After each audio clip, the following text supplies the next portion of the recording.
Hi hello welcome to GR TV. మౌలిక వసతులు కల్పించాలని మెడికల్ కాలేజీ విద్యార్థుల ధర్నా. కాంగ్రెస్ పాలన అన్ని వర్గాల ప్రజల నుంచి నిరసన ప్రదర్శనలు వ్యక్తమవుతున్నాయి. తాజాగా ఆసిఫాబాద్లోని కళాశాలలో కనీస వసతులు కల్పించాలని డిమాండ్ చేస్తూ మెడికల్ కళాశాల విద్యార్థులు ధర్నా చేపట్టారు. యూనిఫామ్ ని ధరించి కళాశాల ఎదుట బైఠాయించారు. కళాశాలలో మొదటి సంవత్సర విద్యార్థులకు బోధించేందుకు కనీసం అసిస్టెంట్ ప్రొఫెసర్లు కూడా లేరని దుస్థితి నెలకొందని మెడికల్ విద్యార్థులు ఆరోపించారు.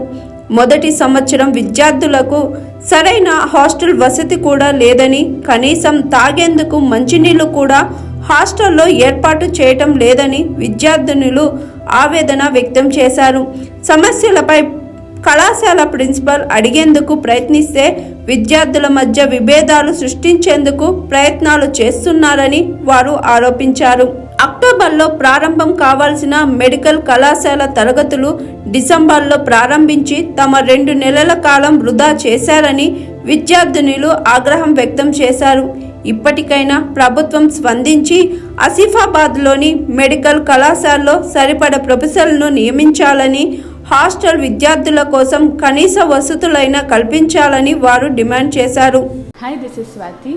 లైక్ చేయండి, షేర్ చేయండి, కమెంట్ చేయండి అండ్ సబ్స్క్రైబ్ చేయండి GR TV. Hi, this is Monica. Please like, share and subscribe GR TV.